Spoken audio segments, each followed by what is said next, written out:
আমাকে কিছু করলে তোর হাত পা ভেঙে সারা জীবনের জন্য লুলা বানিয়ে দিব। আমি ভাবলাম নীলা এখন তার পাওয়ার দেখাচ্ছে, অহংকারে তার মাথা ঠিক নাই। আমি বললাম, শোনো, আমার বোধহয় তোমার মাথা ঠিক নাই, তোমার লম্বা একটা ঘুম দরকার। আমি সম্পূর্ণ ঠিক আছি। আমি যদি চেয়ারম্যান হই তাহলে কত মানুষ আমাদের সম্মান করবে, তাই না?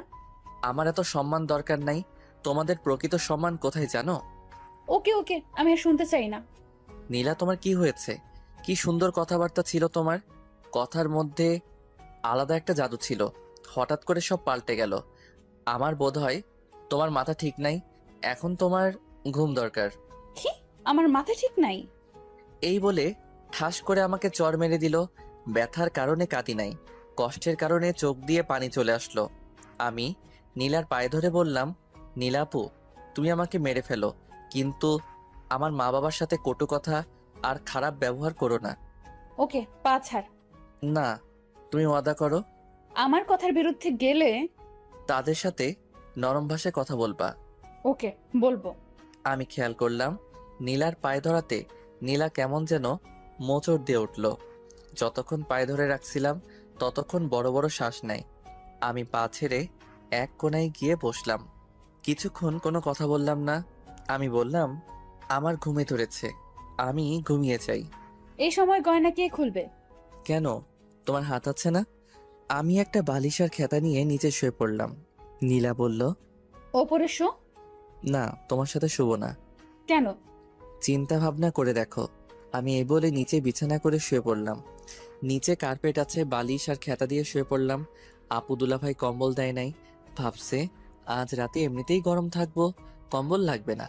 আমি নিয়ত করলাম যতদিন পর্যন্ত নীলা আমার কথা মতো না চলবে ততদিন আমি নীলার শরীর টাচ করব না। আর যদি বেশি বাড়াবাড়ি করে তাহলে অন্য ব্যবস্থা করব। ভাবছিলাম আজ নীলার 27 বছরের জীবনের একটা কষ্টের ইতি ঘটতে যাচ্ছে, কিন্তু না, সেই কষ্টটা আরো দীর্ঘমেয়াদী হলো। নীলার মুখটা আমার চোখে ভাসছে, মন চাচ্ছে এখন গিয়ে মনের ইচ্ছা মতো কিস করার জন্য, কিন্তু সেটা সম্ভব না যেদিন পর্যন্ত আমার পায়ে ধরে মাপ না চাইবে। ততদিন পর্যন্ত কোনো স্পর্শ নাই। যদি পরকীয়া করে করুক, পরদিন অন্য মেয়ে নিয়ে আসবো। যেহেতু 27 বছর কোনো পরকীয়া করে নাই, মনে হয় না সামনে করবে। এইসব কথা ভাবতে ভাবতে কখন যে ঘুমিয়ে পড়লাম। সকালবেলা ঘুম থেকে উঠে দেখি নীলা পাশে আমাকে জড়িয়ে ধরে ঘুমিয়ে আছে বিছানার উপর।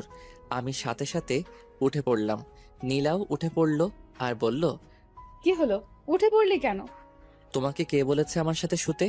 আমার মন চাইছে তাই। থাকো তুমি তোমার মন নিয়ে। আমি চলে গেলাম ওয়াশরুমে। ওয়াশরুম থেকে বের হয়ে টেবিলে পড়তে বসলাম। কিছুক্ষণ পড়লে মা ডাক দিল খেয়ে যেতে। খাইতে গেলাম। মা জিজ্ঞেস করলো, নীলা কই? আসে নাই? না। আসবো নে। মা আবার রুমে গেল, গিয়ে নীলাকে নিয়ে আসলো। আমি খাওয়া দাওয়া করে চলে গেলাম রুমে। একটা কথাও বললাম না, খেয়ে চলে আসলাম। বিছানায় শুয়ে মোবাইল টিপছি। নীলা চা আনলো, বলল, এই নে চা। টেবিলে রাখো। নীলা টেবিলে রাখলো। নীলা বলল, আমি বাইরে যাব। যেখানে মনে চাই যাও, আমাকে জিজ্ঞেস করার কি আছে। দেখলাম নীলা রেডি হয়ে বাইরে চলে গেল। আমিও পিছে পিছে বের হলাম, কারণ সে আমার বউ। সবচেয়ে বড় কথা হলো আমি তাকে ভালোবাসি। নীলা এলাকার কয়েকজন ছেলের সাথে দেখা করলো, তাদের সাথে অনেকক্ষণ কথা বলল। আবার নীলা বাড়ির দিকে হাঁটা ধরলো। আমি দোকানে গিয়ে সিগারেট ধরাইলাম, খেয়ে বাসায় আসলাম। দেখি নীলা ঘর ঝাড়ু দিচ্ছে। আমি বিছানায় শুয়ে পড়লাম। নীলা আমার দিকে আর চোখে তাকাচ্ছে, দেখে আমি কিছু বলি কিনা, কিন্তু না, আমি একটা কথা বলবো না। যতদিন পর্যন্ত এসব না ছাড়বে এভাবে মানসিক কষ্ট পেয়ে যাবে।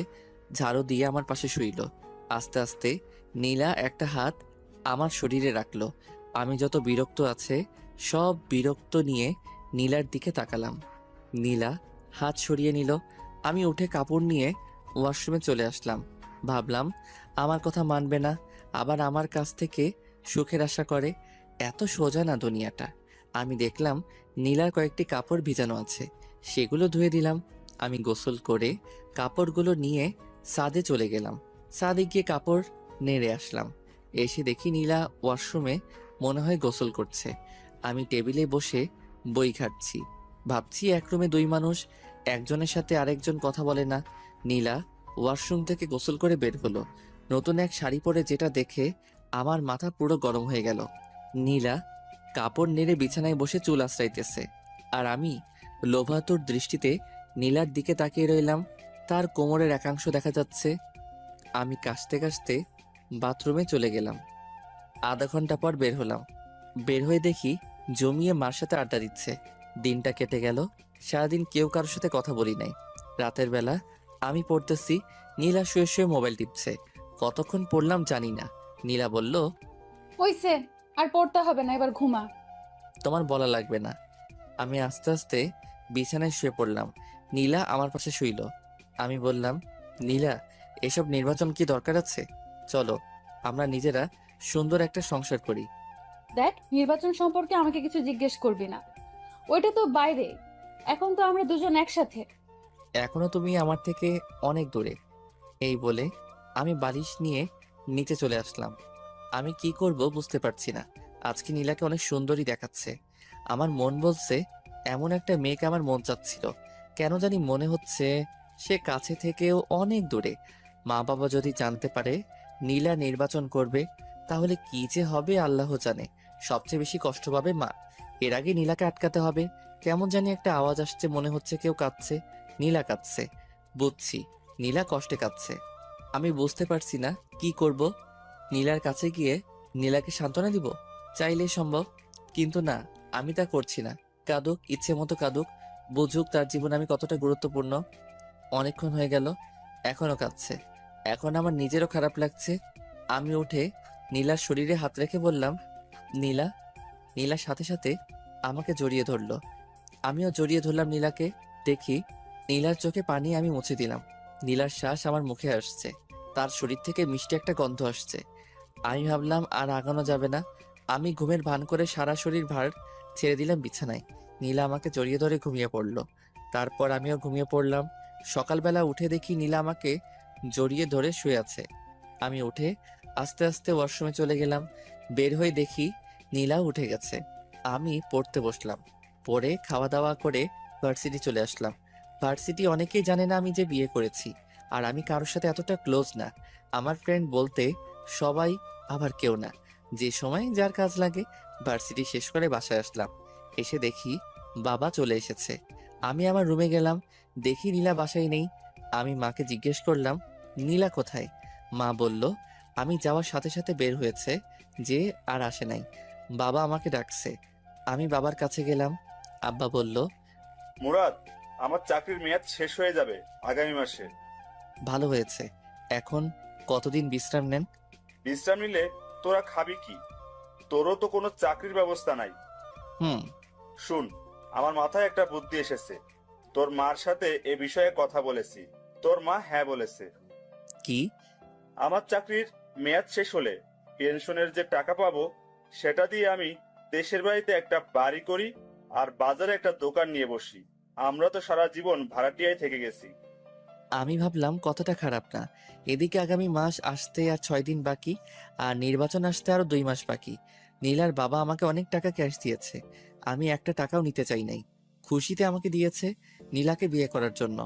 সেখান থেকে টাকা দিলে বাড়িতে একটা বাড়ি আর একটা ব্যবসা সুন্দর করে আসবে। আর এদিকে বাবা মাও জানবে না নীলা যে নির্বাচন করছে। আমিও লেগে যাব চাকরির খোঁজে। এসব কিছু চিন্তা করে বললাম, আপনার বুদ্ধিটা ভালো। আপনার পেনশনের টাকা দিয়ে হবে সবকিছু।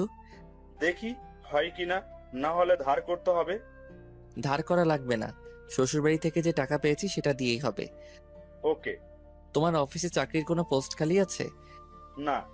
তাহলে আমি আগামীকাল থেকে লেগে পড়ি চাকরির খোঁজে। তাই কর। আমি রুমে এসে ভাবতে লাগলাম নীলা কোথায় গেল। নীলার মার কাছে ফোন দিলাম। হ্যালো আম্মা, কেমন আছেন? ভালো। বাবা, তুমি কেমন আছো? ভালো। আম্মা, নীলা বলছিল বাড়ির কাছে এক বান্ধবীর বাসায় যাবে। সে কি আপনার এখানে এসেছে? না তো। ওকে, তাহলে বোধহয় এসে পড়বে। আমি ফোন কেটে দিলাম। নীলাকে ফোন দিলাম, ধরছে না, কেটে দিচ্ছে। আমি কি করব কিছু বুঝে পাচ্ছি না। ঘর থেকে বের হব তাকে খোঁজার জন্য, অমনি নীলা ঘরে ঢুকলো। আমি কিছু বললাম না। আর বললে কি হবে, সে তো আমার কথা শুনবেই না। এরপরেও আমি জিজ্ঞেস করলাম, কোথায় গিয়েছিলে? বাড়িতে গিয়েছিলাম। ও, মিথ্যা কথা ভালোই বলতে পারো। যেখানে মনে চায় সেখানে যাব, তোকে বলতে হবে? এমন কথা শুনে আমার মেজাজ গরম হয়ে যায়। আমি কানে কানে গিয়ে বললাম, রাতে তাহলে কাঁদিস, তোর খবর আছে। দেখবো না তুই কি করস। ওকে। মা নীলাকে ডাক দিল। নীলা চলে গেল।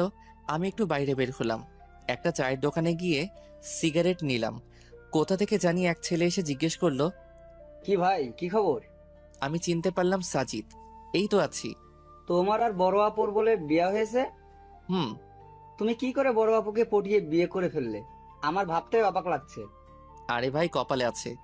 সেটাই, তোমার বউ তো নির্বাচনে পাশ করব। সত্যি? তুমি জানো না, আজকে যে বক্তৃতা দিছে অর্ধেকের বেশি মানুষ তার পক্ষে চলে এসেছে। তাই নাকি? ধুর ভাই, আপু আপনার কাছে কিছুই বলে না? কোথায় বক্তব্য দিয়েছে? আপনি জানেন না, ওই সামনের মোড়ে। এত আয়োজন, এত কিছু, এসবের খরচ কে দিয়েছে? বড় আপু। ধুর ভাই, আপনি আমার কাছ থেকে চালাকি করে কথা জেনে নিচ্ছেন। আপু জানতে পারলে আমাকে মারবে। ধুরু ভাই, বসো। মামা বেনসুন দাও তো। মামা এসে সিগারেট দিল। আমি বললাম, আমার একটা কাজ করতে পারবা? আপুর বিরুদ্ধে আমি কিছুই করতে পারবো না। আরে বোকা, সে তো আমার বউ, আমি তার বিরুদ্ধে কি বলবো? শোনো, তুমি শুধু বলবা সামনে কোথায়, কোন জায়গায় তোমাদের বড় আপু বক্তব্য দেয়। কি করে বলবো? ফোন করে। ফ্ল্যাক্সির টাকা। 500 টাকা দিয়ে বললাম, এবার হবে। হুম। সাজিদ চলে যায়। আমি বাসায় আসি। এসে পড়তে বসলাম। দেখি নীলা খুব হাসি খুশি। রাতের খাবার খেয়ে আবার পড়তে বসলাম। আমি আর নীলা একটা কথাও বলি না, কারণ এখনো নীলা আমার কথা শুনছে না। আজকে কত মানুষের সামনে বেপর্দা হয়ে কথা বলল। আমার শরীরটা শুধু জ্বলছে।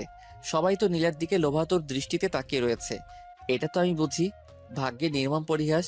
নীলা যদি আমার কথা শুনতো। এদিকে নীলা শুয়ে শুয়ে মোবাইল টিপছে আর একটু পরপর হাসি দিয়ে ওঠে।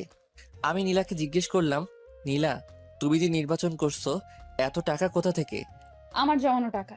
আর একটা টাকাও খরচ করো না। এসব টাকা রেখে দাও। ভবিষ্যতে দেখবে তোমার সন্তানের জন্য অনেক কাজে লাগবে। আমার না মা হওয়ার অনেক ইচ্ছা। তুমি মা হওয়ার যোগ্যতা নেই। তুই যদি মা হওয়ার, বেচারা ছোট বাচ্চাটা শুধু কষ্ট পাবে। আমি মা হলে বাচ্চাটাকে সারা দিন বুকের কাছে আগলে রাখতাম। শুনছি তুমি বলে নির্বাচনে জিতবে। আর এদিক দিয়ে যদি তুমি মা হও তাহলে কি হবে? তুমি সারাদিন কাজে এখানে সেখানে ঘুরে বেড়াবে, আর এদিকে বাচ্চাটা তোমার বুকের এক ফোঁটা দুধের জন্য কান্না করবে। আমি এসব দেখতে পারবো না। আমি মা হলে সারা দিন তাকে বুকে আগলে রাখবো। নীলা আজকে একটা সাদা ড্রেস পরেছে, বাংলায় যাকে বলে প্লাজো। আর যেহেতু নীলা শুয়ে আছে, তাই নীলার হাঁটু অব্দি প্লাজো উঠে আছে। নীলার এই সুন্দর পা দেখে আমার অবস্থা খারাপ। আমি আস্তে আস্তে কাছে গেলাম, গিয়ে নীলার পাটা ঢেকে দিলাম। আমি বললাম, নীলা, আমি তোমাকে অনেক ভালোবাসি। আমিও তোকে অনেক ভালোবাসি। তাহলে তুমি আমার কথা শুনছো না কেন? আমি একটা প্ল্যান হাতে নিয়েছি, সেই প্ল্যানটা আমি যে করেই হোক কমপ্লিট করব। নীলা, তুমি কেন বুঝছো না? যদি মা বাবা জানতে পারবে তুমি নির্বাচন করছো, তাহলে বুঝতেই পারছো মা কতটা কষ্ট পাবে।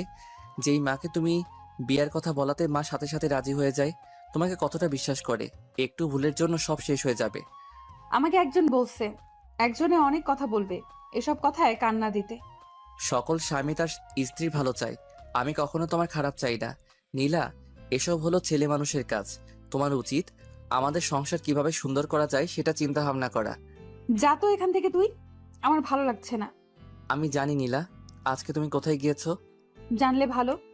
কেন নীলা, তোমার কি একটু জানের ভয় নেই? আছে। তাহলে এত মানুষের সামনে বেপর্দা হয়ে কিভাবে কথা বললে? আমি অনেকক্ষণ প্র্যাকটিস করেছি। আর আমাকে কি কেউ মেরে ফেলবে নাকি? তুমি একা একা চলো, আমার ভয় করে। তাহলে তুই আমার সাথে চল। নীলা, তুমি আমাকে ভালোবাসো? হুম। যদি আমি তোমাকে ছেড়ে চলে যাই, তাহলে তুমি কষ্ট পাবে না? ছেড়ে চলে যাবে মানে? যেখানে যাস সেখান থেকে তোকে বের করে আনবো। হুম। নীলার এমন কথা শুনে আমার চোখ দিয়ে পানি পড়ছে। এ কি, তুই কাঁদতেছিস কেন? তোমার কথা শুনে কাঁদছি। তোর কষ্টটা বল। হয়তো তোমার সুখের দিনে আমি থাকবো না, আর আমার সুখের দিনে তুমি থাকবে না। কেন? ইস নীলা, তুমি যদি আমার কথা বুঝতে। আমি তোমার সাথে না থাকতে পারলেও তোমার ছায়া হয়ে থাকবো। মানে? মানে বুঝতে হবে না, এখন ঘুমাও। আমি বালিশ নিয়ে নিচে আসবো।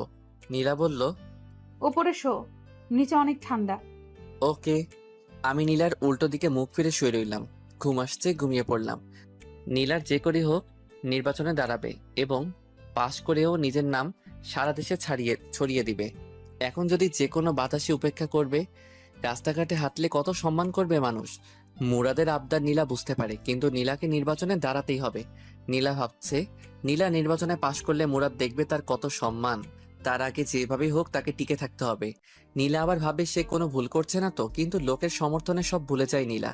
নীলা বুঝতে পারছে মুরাদ খুব কষ্ট পেয়েছে। মনে মনে নীলা ভাবে আর মাত্র 2টা মাস, তারপর দেখতে পাবে তোমার আর কোনো কষ্ট থাকবে না।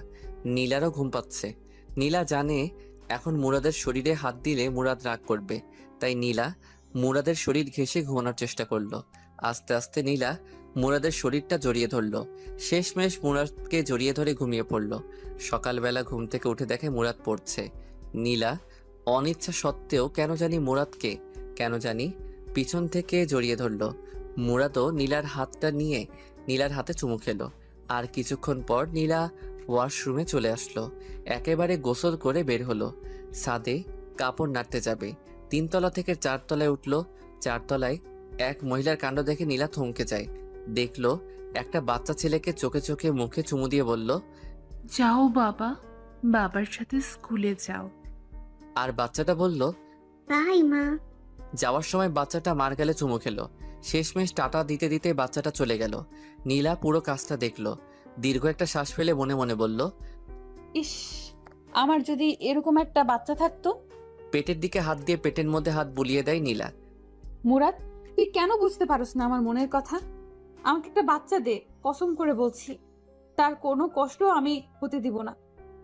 নীলা আবার ভাবে, মুরাদ হয়তো ঠিকই বলেছে, এসব তো ছেলে মানুষের কাজ। আমার কাছে তো ঘরের ভেতর।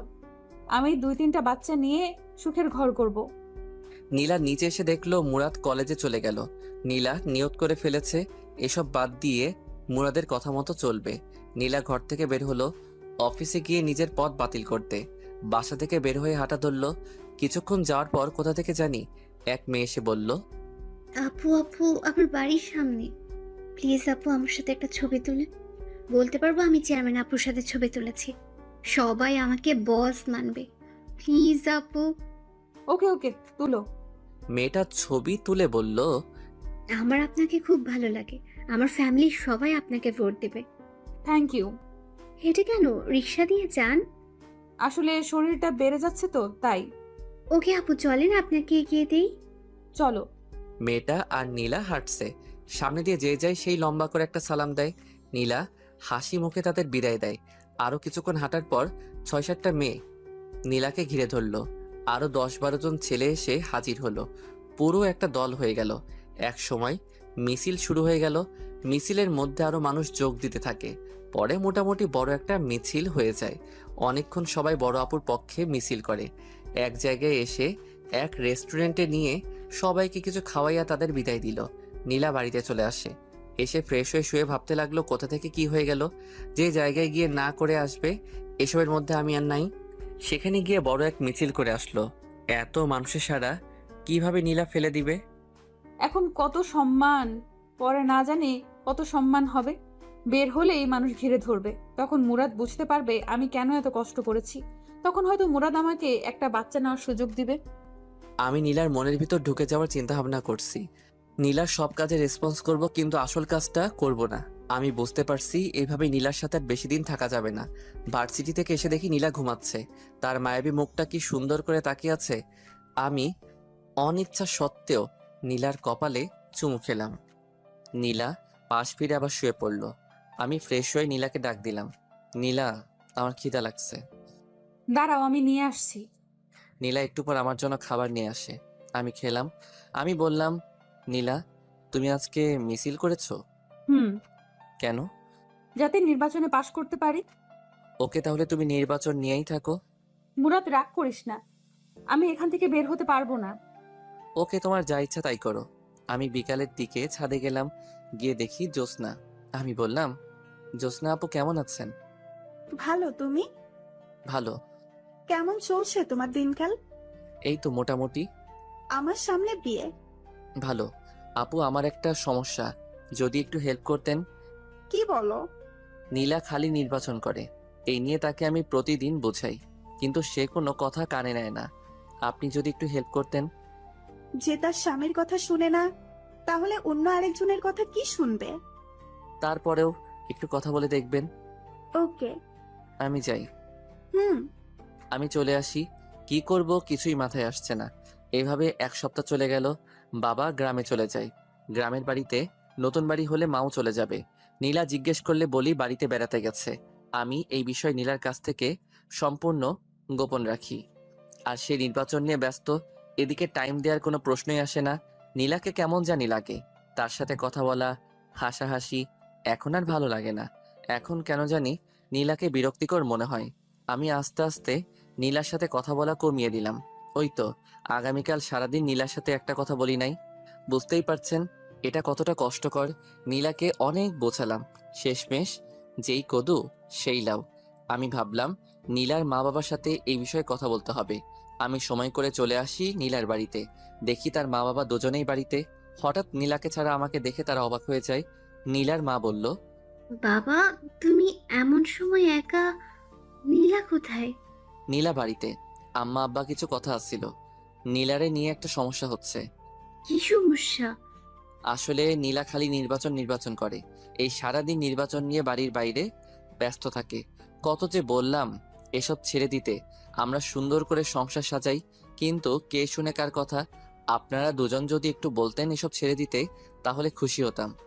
আসলে বাবা কি বলবো, সে ছোটবেলা থেকেই স্বপ্ন দেখে আসছে এই এলাকায় নির্বাচন করবে। তাই সে ছোটবেলা থেকে টাকা জমাইছে। তোমার অসুবিধা হলে আমরা অবশ্যই নীলাকে বুঝাবো। ধন্যবাদ। আমি নীলার বাড়ি থেকে খাওয়া দাওয়া করে বাসায় আসলাম। এসে দেখি নীলা ঘরের ভিতর নাচতেছে। আমি মুচকি হাসি দিলাম। আমি বললাম, এত খুশি কেন? সবাই বলছে আমি পাশ করব। ঘরের বাইরে বের হলে কত মানুষ আমাকে ঘিরে ধরে। সেটা তো ধরবেই, কারণ তুমি অনেক সুন্দরী, আর সুন্দরের পূজা করে সবাই। সুন্দরী বলে না, আমি চেয়ারম্যান হব বলে। এখনো কোনো নেতা তোমাকে আহ্বান করে নাই রাতে তার সাথে থাকার জন্য? এটা কি বললি তুই? আবার বল। মুহূর্তের মধ্যে নীলা চোখ মুখের রং পাল্টে গেল। যদি এরকম অফার পাও তাহলে ফোন করে বলে দিও আজ রাতে আমি বাইরে থাকবো। ঠাস ঠাস করে দুটো চর বসিয়ে দিল গালে। আমি বললাম, সত্যি কথা বললে কারো সহ্য হয় না। নীলা কেঁদে দেয়। কেঁদে কেঁদে আমাকে জড়িয়ে ধরে বলে, তুই এমন কথা বলিস না। এই নীলা শুধু তোর, নীলার সব তোর, নীলার যৌবন রূপ সব তোর, এসব কিছু তোর জন্য।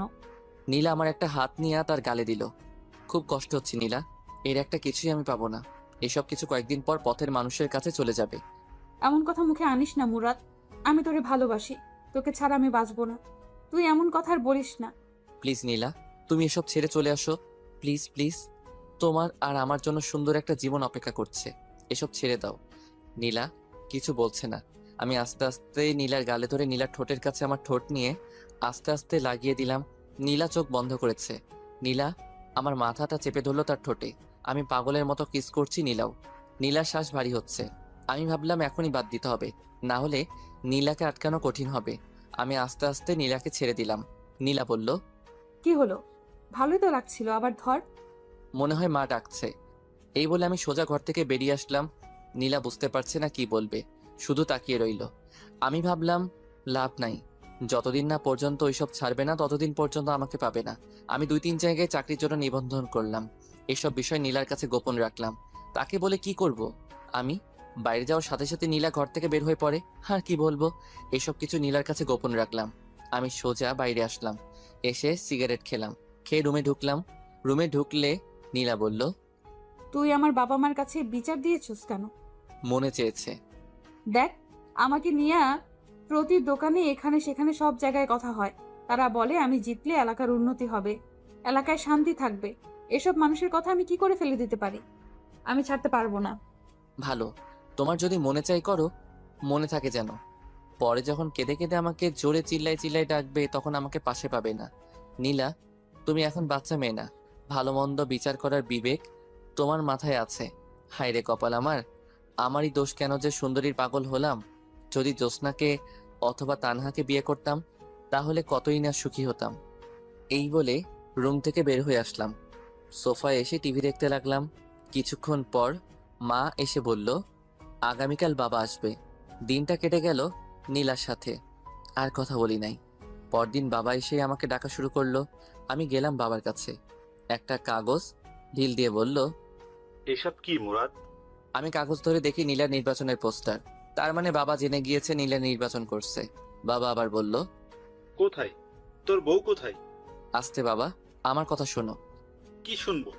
আমি জানি নীলা নির্বাচনে দাঁড়াচ্ছে। কি বললি তুই? নীলা নির্বাচনে দাঁড়াচ্ছে? তার কত সাহস! তাড়াতাড়ি তার মাকে ফোন দে। এমন অলক্ষী মেয়ে আমাদের দরকার নেই। শোনো, আমি তোমাদের বুঝিয়ে বলি। বাবা, আমি জানি না যে নীলা নির্বাচনে দাঁড়াচ্ছে। বাসরাতে সে আমাকে বলে, তখন যা হওয়ার হয়ে গেছে। এখন তার কিছু করার নাই। আমি নীলাকে অনেক বোঝালাম, কিন্তু কে শুনে কার কথা। আব্বা মা যা হওয়ার হয়ে গেছে। তোমরা কোনো টেনশন করো না, আমি বিষয়টি দেখছি।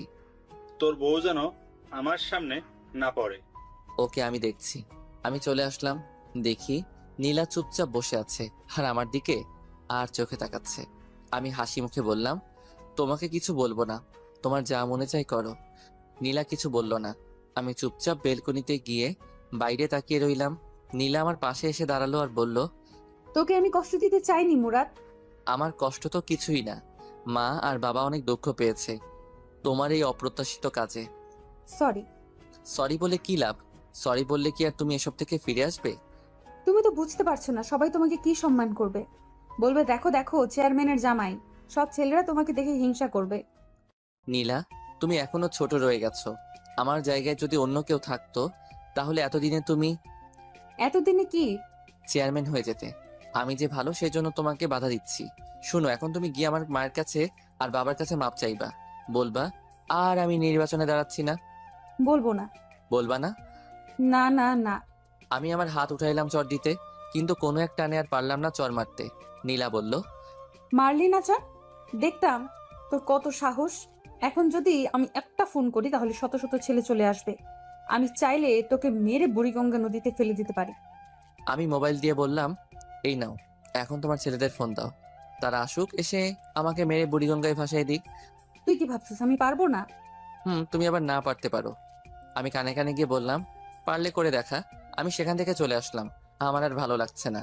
এখন থেকে আর নীলার সাথেই শুবো না। আজ 1 সপ্তাহ হলো নীলার সাথে শুই না। আমি আমার মতো, নীলা নীলার মতো। এদিকে আমার চাকরির ইন্টারভিউর জন্য কল আসলো।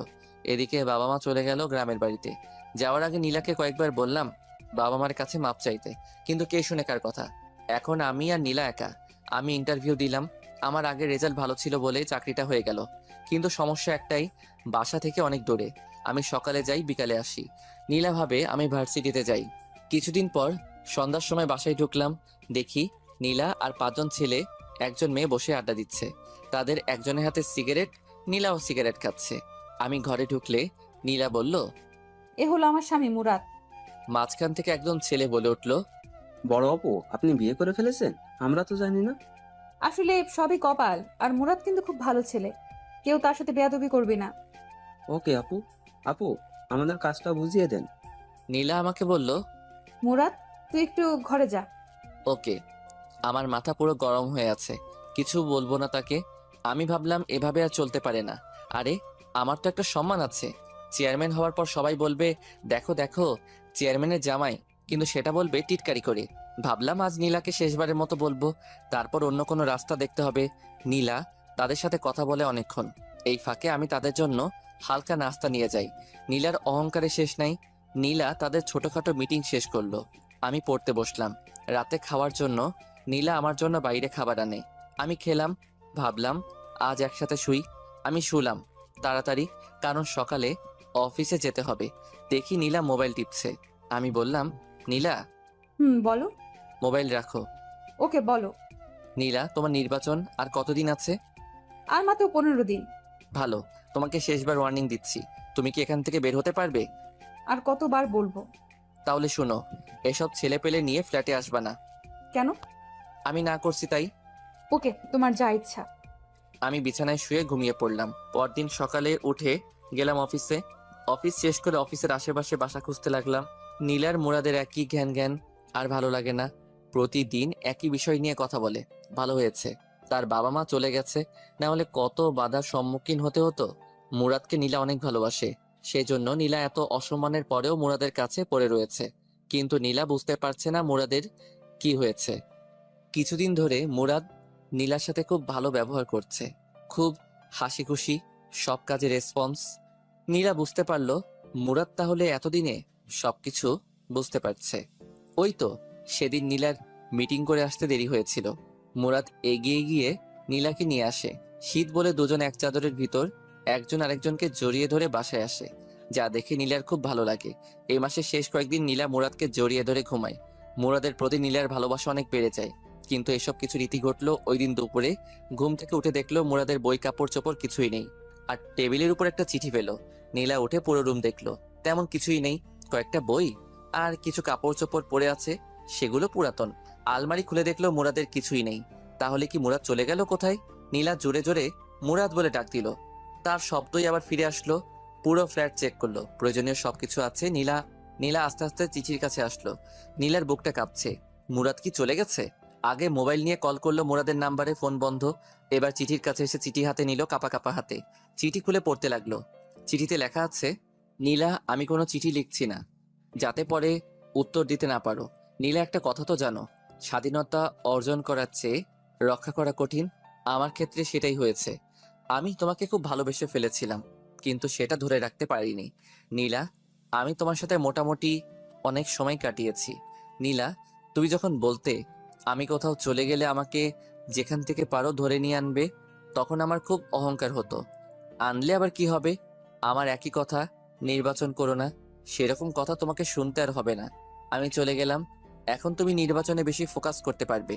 দোয়া করি নির্বাচনে পাশ করে এলাকার উন্নতি করতে পারো। সবাই একটা চেয়ারম্যান থেকে এটাই আশা করে, আর সবসময় গরিব দুঃখীদের পাশে থাকবে। দেখবে তুমি ভালো একটা চেয়ারম্যান হতে পারবে। নীলা, আমি দুঃখিত, আমি ভালো একটা স্বামী হতে পারিনি, তোমার কথায় রাজি হতে পারিনি। তোমার সামনে জীবন পড়ে রয়েছে, ভালো একটা ছেলেকে বিয়ে করে মা হওয়ার স্বপ্ন দেখো। খুব ইচ্ছে ছিল বাবা হওয়ার, কিন্তু সেটা হলো না। নীলা, আমি তোমাকে ছেড়ে অনেক দূরে চলে এসেছি। আমার খুঁজতে তুমি বের হয়েও না, কারণ তুমি আমাকে খুঁজে পাবে না। আমি পিছনের সকল পথ বন্ধ করে দিয়েছি। তুমি জেনে খুশি হবে, আমি একটা চাকরি পাইছি। তোমার অন্তরে কি ছিল সেটা আমি আদৌ চিন্তা করে বের করতে পারিনি। শেষ কয়েকদিন তোমার সাথে ভালো ব্যবহার করেছি, কারণ তুমি যাতে বুঝতে পারো তোমার জীবনে আমি কতটুকু গুরুত্বপূর্ণ ছিলাম। কিন্তু তুমি সময় থাকতে গুরুত্ব দাওনি। আহ নীলা, তুমি যদি আমার কথা শুনতে, তাহলে হয়তো পৃথিবীর একমাত্র সুখী সংসার আমরা হতাম। নীলা, তুমি চেয়ারম্যান হতে চাও, সেটা বিয়ের আগে বলতে, তাহলে আমি তোমাকে বিয়ে করতাম না, কারণ আমি সিম্পল একটা সুখের সংসার দেখতাম। এখন বুঝতে পারছি, বড় লোকেরা বড় লোকের ঘরে মানায়, গরিব গরিবের ঘরে মানায়। বড়লোক যখন গরিবের ঘরে যায়, তখন শুরু হয় সমস্যা। সেটা হয়েছে তোমার আর আমার মাঝে। তুমি দেখতে বড় হওয়ার স্বপ্ন, আর আমি দেখতাম সিম্পল জীবনযাপন। তোমার স্মৃতি হিসেবে তোমার দেয়া চরগুলো থাকবে আমার সাথে। আর হ্যাঁ, অবশ্যই নামাজ পড়বে। নির্বাচনে পাশ করতে পারো সেজন্য দোয়া করবে। আমিও দোয়া করি তুমি ভালো একটা চেয়ারম্যান হও। আমাকে পাওয়ার জন্য কখনো দোয়া করবে না, কারণ আল্লাহ কারো দোয়া ফেলায় না। সবশেষে বলবো, তুমি ভালো একটা স্বামী নাও, মা হওয়ার স্বপ্ন দেখো, আর ভালো একটা চেয়ারম্যান হওয়ার চেষ্টা করো। আর তোমার বাবার দেয়া টাকাগুলো আমার বালিশের নিচে আছে। নীলা, আমার বউ, আমার ভালোবাসা, সারা জীবন সুখে থেকো। নীলার চোখের পানি চিঠির অনেকখানি ভিজে গেছে। নীলা কি করবে বুঝতে পারছে না। এখন কেমন যেন একা একা লাগছে। আরেকবার নীলার মনে হচ্ছে ভালোই হয়েছে, খালি খালি সারাক্ষণ ঘ্যাং ঘ্যাং করতো। নীলা আস্তে আস্তে চোখের পানি মুছলো, বিছানায় এলিয়ে চিন্তা করতে লাগলো। বালিশের নিচে হাত দিয়ে দেখে টাকা, অনেক টাকা। নীলার কেমন যেন ভয় ভয় করছে। নীলা একা এই বাসায় থাকতে পারবে না। মুরাদ বলছে চাকরি পেয়েছে, কোথায় পেয়েছে সেটা জানতে হবে। সেটা জানতে পারলে তার ঠিকানা বের করা যাবে। নীলা পুরো ফ্ল্যাট খুঁজলো, এরকম কিছুই পেল না। নীলার মনে হলো কে জানি দরজায় টোকা দিচ্ছে। খুলে দেখে জ্যোৎস্না। জ্যোৎস্নাকে দেখে নীলা হাউ মাউ করে কেঁদে উঠলো, আর জ্যোৎস্নাকে জড়িয়ে ধরলো। জ্যোৎস্না বলল, নীলা, কাঁদছস কেন? আর মুরাদ কোথায়? চলে গেছে আমাকে ছেড়ে। সেটা তোর জন্য আরো ভালো হয়েছে। এখন শান্তি মতো তুই নির্বাচন করতে পারবি, আর তোকে কেউ বাধা দিবে না। না না, এ হতে পারে না। সেজন্য মুরাদ আমাকে ছেড়ে চলে যাবে? আমি তোকে আগেই বলেছি মুরাদের কথা মতো চল। কিন্তু সে চলে যাবে কেন? তুই তার কথা ষোলো কানা শুনুস নাই। তুই যদি তার কথা মতো চলতি, ইস, তোর জায়গায় যদি আমি থাকতাম তাহলে আমি কোনো কথার অবাধ্য হতাম না। এখন আমি কি করব? তাকে ছাড়া কিভাবে থাকবো? তোর যেটা প্রাপ্য তুই সেটাই পাইছস। তাকে আমি ভালোবাসি। এমন ছেলেও পাওয়া যায় বইয়ের কারণে বাড়ি থেকে চলে যায়। আমি তাকে ছাড়া থাকতে পারবো না। তাকে আমি অনেক কষ্ট দিয়েছি, আল্লাহ তুমি তাকে আমার কাছে ফিরিয়ে দাও। শোন, সে মনে হয় আর আসবে না, তুই এখানে থাকতে পারবি না। ঘন্টা 3 আগে আমার কাছে মুরাদ গিয়েছিল, তারপর এই কাগজটা আমার কাছে দিয়ে যায়। কাগজে কি আছে শুনবি? বলো। জ্যোৎস্না আপু, তুমি আমার একটা কাজ করে দিও, আমি চলে যাচ্ছি নীলাকে ছেড়ে। নীলা তো এখানে একা থাকতে পারবে না, আর যদি থাকে তাহলে বলবেন কাউকে সাথে নিয়ে থাকতে, কারণ রাতে বুঝতে পারবে রাতটা তার জন্য কতটা নিষ্ঠুর। নীলা যদি চলে যায় তাহলে ফার্নিচার গুলো নিচের দেওয়া ঠিকানায় পাঠিয়ে দিয়েন। আর কিছু টাকা আছে। না, আমি এখানেই থাকবো। শেষমেশ আমি এই ঘরটা নিয়ে আমি বেঁচে থাকতে চাই। আমি শিওর মুরাদ আমাকে অনেক ভালোবাসে। সে একদিন ফিরে আসবে, সে একদিন ফিরে আসবে। সেটা তোর কপাল, তার আগে তোকে নির্বাচন থেকে বেরিয়ে আসতে হবে। তোর বিয়ের আর কয়দিন আছে? আর 13 দিন। এখন থেকে নিয়ে বাকি দিনগুলো তুই আমার সাথে থাকবি রাতে। ওকে, পরে দেখি। আমি যাই, মনে হয় মা ডাকছে। একটু পর একেবারে চলে আসিস। ওকে। জ্যোৎস্না চলে গেলে নীলা ফুপিয়ে কাঁদতে লাগলো। ভাগ্যের জোরে অফিসের পাশে একটা ব্যাচেলর ফ্ল্যাট পেয়ে যাই, সেখানে উঠি। ভাবলাম আজ সবকিছু সমাপ্তি হলো। নীলাকে ভালো লাগতো, কিন্তু নীলার নির্বাচন ভালো লাগতো না। আমি যে রুমে সিট নিলাম সেই রুমে আরো দুজন আছে, তারা দুজন চাকরিজীবী, তাই আমাদের ফাইজলামো করার কোনো প্রশ্নই আসে না। যাই হোক, পরদিন সকালে অফিসে গেলাম। আমার মুখ থেকে হাসি নামক শব্দটি উধাও হয়ে গেছে। অধিকাংশ সময় আমি নীলাকে নিয়ে চিন্তা করি, ফেলে এসেছি, আবার কোনো ভুল করিনি তো? যদি কোনো অঘটন ঘটিয়ে ফেলে? কিছু ভালো লাগছে না। অফিসে কত মানুষ হাসাহাসি করে, আমি সারাক্ষণ আমার কাজ নিয়ে ব্যস্ত থাকি। সারাক্ষণ নীলার মুখটা সামনে ভাসে। অফিসের ম্যানেজার সবাইকে ডাক দিল, আমিও গেলাম। আমি গিয়ে পিছনে এক কোণায় দাঁড়িয়ে রইলাম। এক একজনকে এক এক কাজ দিয়ে বিদায় করছে ম্যাডাম। সবার পরে আমার সিরিয়াল আসলো। মেয়েটা আমার থেকে মনে হয় 3 বছরের ছোট। ছোট হলে কি হবে, বস তো বসই, আমাকে আমার কাজ দিলে আমিও চলে আসি। অফিসে কত মেয়ে, সারাক্ষণ নীলার কথা মনে পড়ে। নীলা এখন কি করছে? মনে হয় কাঁদছে, আবার মনে হয় সে তো এখন খুশিতে নাচছে, কারণ তাকে বাধা দেওয়ায় আর কেউ নেই। দূর, যেটা চলে গেছে সেটা গেছেই, এখন কাজে মনোযোগ দেই। অফিস শেষ করে রুমে এসে গোসল করে খাওয়া দাওয়া করে শুয়ে রইলাম। কিছুক্ষণ শুয়ে থাকার পর পাশের একজন বলল, তার নাম সাজ্জাদ। ভাই, আপনি এরকম সবসময় নীরব আর মুখ গোমড়া করে রাখেন কেন? কোনো সমস্যা? আমাদের বলেন, দেখি হেল্প করতে পারি কিনা। ভাই, আপনার কি বউ আছে? হ্যাঁ ভাই। তার কথা আপনার মনে পড়ে না? হ্যাঁ, মনে পড়ে, প্রতিদিন কথা বলি, আজকে তো কয়েকবার কথা বললাম। ভাই, আমি আমার বউকে সারা জীবনের জন্য ছেড়ে চলে এসেছি, তাই ভাই তার কথা চিন্তা করি। কেন ভাই, আপনি আপনার বউকে ছেড়ে চলে এসেছেন? ভাই, শখের বশে এক সিনিয়র আপুকে বিয়ে করেছিলাম। বিয়ের পর তার কথা আমি শুনতাম, কিন্তু সে আমার কথা শুনতো না, তাই ছেড়ে চলে এসেছি। Very interesting. আমরা দেখি যত কম বয়সী মেয়ে, আর তুমি কি না সিনিয়র আপুকে বিয়ে করো? থাক ভাই, যা হওয়ার হয়ে গেছে, এখন সামনে ফোকাস করেন, দেখবেন আরো ভালো মেয়ে কপালে আসবে। আমি পড়তে বসলাম, কারণ আমাকে ভার্সিটি শেষ করতে হবে। এটা বেসরকারি, যে কোনো সময় চাকরি চলে যেতে পারে। পরদিন অফিসে গেলাম, সারাদিন অফিস করলাম, কারোর সাথে কথা বলিনি। সবাই টিফিন করে আর আমি নীলার কথা চিন্তা করি। সে কি এখনো ঠিক আছে নাকি? আমি নেই বলে কারোর সাথে কামে লিপ্ত হয়েছে? না না, নীলা এরকম মেয়েই না। ভাবলাম নীলাকে একটা নজর দেখে আসবো, আগামীকালই যাব। অফিস শেষ করে চলে আসব। এক লোক এসে খবর দিল ম্যানেজার ডাকছে। আমি অফিসে গেলাম। ম্যাডামকে দেখে আমার মেজাজ গরম হয়ে যায়। ম্যাডাম, এটা কোনো কাপড় পরলো? একটা টাইট জিন্স আর টাইট শার্ট, ঠোঁটে লিপস্টিকে ভরা, চুলগুলো মাথায় পাহাড় করে রেখেছে। আমি লজ্জায় মাথা নিচু করে দাঁড়িয়ে রইলাম। নীলাকে আমি জিন্স অবস্থায় 2 দিন দেখেছি, তারপরেও প্রথম প্রথম। আর সবসময় নর্মাল পোশাক পরতো, যার কারণে নীলাকে আমার অনেক ভালো লাগতো। আর শাড়ি পরা অবস্থায় দেখলে মনে হতো, রিয়ান ভাইয়ের কথাটা, কোন গ্রহ থেকে এসেছো তুমি, যেখানে শুধু রূপের চর্চা করা হয়। এখন নীলার শাড়ি পরা মুখটা মনে হলে শরীরে কাঁপুনি দিয়ে ওঠে। বসেন। আমি মাথা নিচু করে চেয়ারে বসলাম, আবার বলল, মুরাদ ভাই, এখানে কি আপনার কোনো কাজ করতে অসুবিধা হচ্ছে? না। তাহলে সব সময় এমন মনমরা হয়ে থাকেন কেন? 2 দিন একেবারে বেশি। আমার মতে এই অফিসে আসার পর একমাত্র আমার সাথে আপনি কথা বলেছেন। কেন? কারণ জানতে পারি? না, আমি শুধু আমার কাজ করব। এমন মানুষ হয়? আপনার বাড়িতে দেখলাম আপনি বিবাহিত। আপনার ওয়াইফের সাথে কোনো সমস্যা হয়েছে? সেরকমই ধরতে পারেন। এটা কোনো সমস্যা হলো? সেজন্য আপনি যাওয়ার সময় তার সবচেয়ে বেশি পছন্দের জিনিসটা নিয়ে যাবেন। দেখবেন সব ঠিক হয়ে যাবে। হুম। আমি চলে আসলাম। হিসেব করে দেখলাম নির্বাচনের আর মাত্র কয়েকদিন বাকি। পরদিন অফিস বন্ধ, তাই সময় করে রাতে এলাকায় আসলাম, যাতে কেউ না চিনতে পারে। শীতের রাত, মুখে মাফলার জ্যাকেট বেঁধে, সাথে মাথায় ক্যাপ দিয়ে রাস্তায় হাঁটছি। হাঁটতে হাঁটতে বাসার সামনে গেলাম। বাসার নিচে দাঁড়িয়ে আর চোখে বেলকনিতে তাকাচ্ছি। দেখি বাতি জ্বালানো, তার মানে নীলা এখানেই আছে। সে কি কাঁদছে নাকি হাসছে সেটা যদি দেখে যেতে পারতাম। অপেক্ষা করি, যদি বেলকনিতে আসে। বেশি অপেক্ষা করতে হলো না, না চাওয়ার চেয়ে বেশি পেয়ে গেলাম। যেটা দেখে নীলার আসল মুখোশ উন্মোচন হয়ে গেল। দেখি 3জন ছেলে আর 4জন মেয়ের সাথে নীলা হাসতে হাসতে বের হচ্ছে, যেটা দেখার জন্য আমি মোটেও প্রস্তুত ছিলাম না। আমি ভাবলাম আমার ধারণা সব ভুল। আমি ভাবছিলাম নীলা বোধহয় মন খারাপ করে বসে আছে, কিন্তু না, নীলা নীলার মতো নির্বাচনের কাজ করছে। থাকুক সে তার নির্বাচন নিয়ে, আমি থাকি আমার মতো।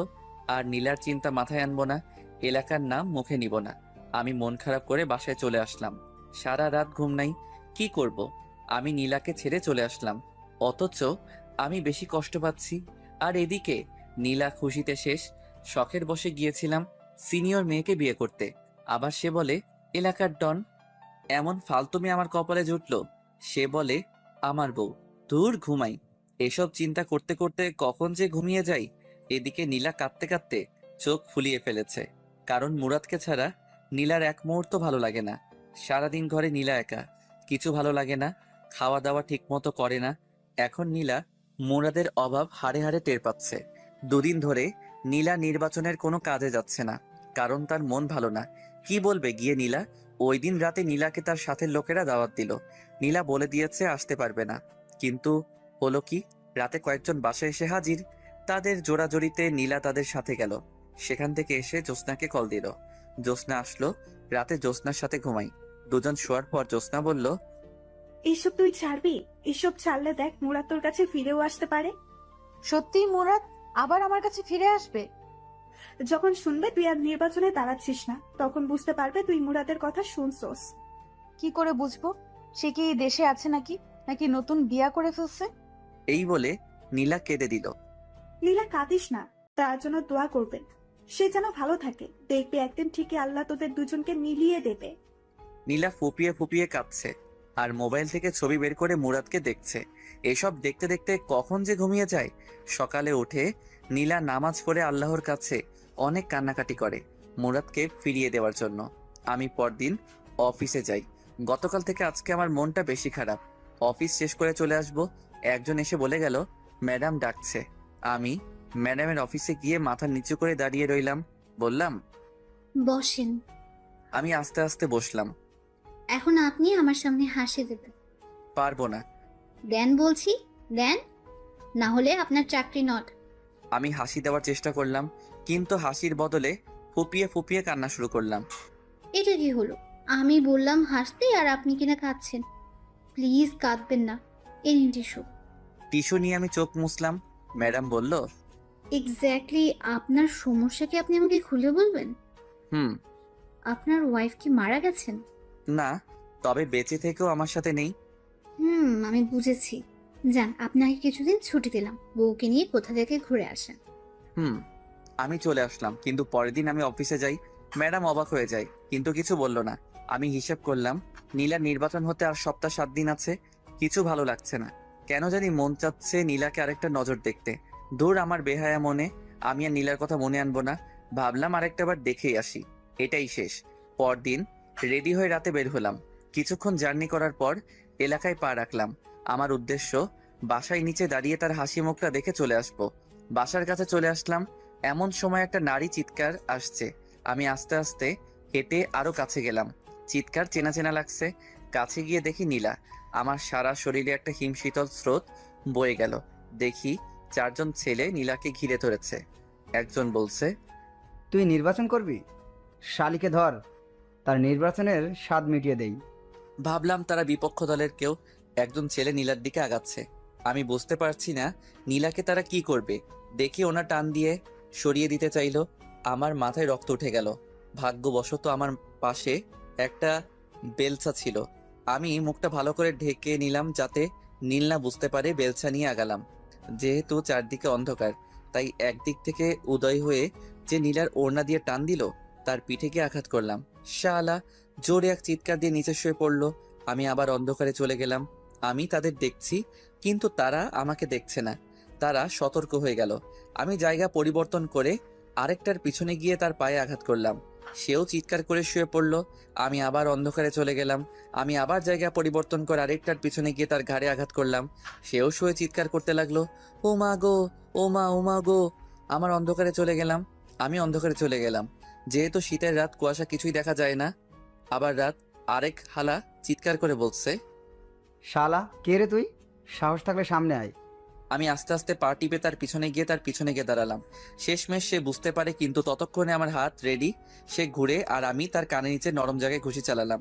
সে দাঁড়ানো থেকে অজ্ঞান হয়ে ডাইরেক্ট রাস্তায় পড়লো। একজনকেও মাথায় আঘাত করলাম না, যদি মারা যায়। আমি আবার অন্ধকারে চলে গেলাম। বাকি তিনজন তাকে উঠিয়ে দৌড়। তারা চলে গেলে আমি নীলার সামনে প্রকাশ হলাম। তার সামনে বেলচা ঢিল দিয়ে রাস্তায় ফেলে ঘুরিয়ে উল্টো হয়ে হাঁটা ধরলাম। কিন্তু নীলার চালাক চোখ আমাকে চিনতে পারে। নীলা আমাকে ডাক দিল, মুরাদ, মুরাদ। এবার অনেক জোরে, কিন্তু আমি আমার মতো হাঁটছি। নীলা কাঁদে আর ডেকেই যাচ্ছে, মুরাদ, মুরাদ, আমার কথা শোনো। কিন্তু আমি আমার হাঁটা থামালাম না, কারণ পিছনে ফেরার টাইম নেই। আস্তে আস্তে নীলার মুরাদ, মুরাদ ডাক মিলিয়ে গেল। আমি আমার গন্তব্যের দিকে রওনা দিলাম। মুরাদ ডাক ডেকেই যাচ্ছে নীলা, কিন্তু কে শুনে কার কথা। নীলা বাসায় এসে বিছানায় শুয়ে কাঁদতে লাগলো। কাঁদছে আর বলছে, আমি কি দোষ করছিলাম? কেন তুই আমাকে এত বড় শাস্তি দিচ্ছস? কে জানি দরজায় টোকা দিল। খুলে দেখে জ্যোৎস্না। জ্যোৎস্নাকে দেখে হাউমাউ করে কেঁদে উঠল। বলল, মুরাদ ছিল ওটা। মুরাদ আমার কাছে আসছিল, আমাকে শয়তানগুলোর হাত থেকে রক্ষা করেছে। কোথায় সে? কই? কখন দেখছস? আমাকে বুঝিয়ে বল। আমি ডাক্তারের দোকান থেকে আসছিলাম ওষুধ নিয়ে, তখন চারজন ছেলে আমাকে ঘিরে ধরলো। আমি জোরে জোরে চিৎকার করতে লাগলাম। তখন কোথা থেকে জানি এক ছেলে তাদের মায়ের দিল। ছেলের মায়ের সামলাতে না পেরে তারা চলে যায়। আমি ভালো করে খেয়াল করে দেখি ওটা মুরাদ। আমি কতবার যে ডাকলাম মুরাদ, মুরাদ বলে, কিন্তু সে আসলো না। আবার কাঁদা শুরু করলো নীলা। জ্যোৎস্না নীলাকে সান্ত্বনা দিতে লাগলো।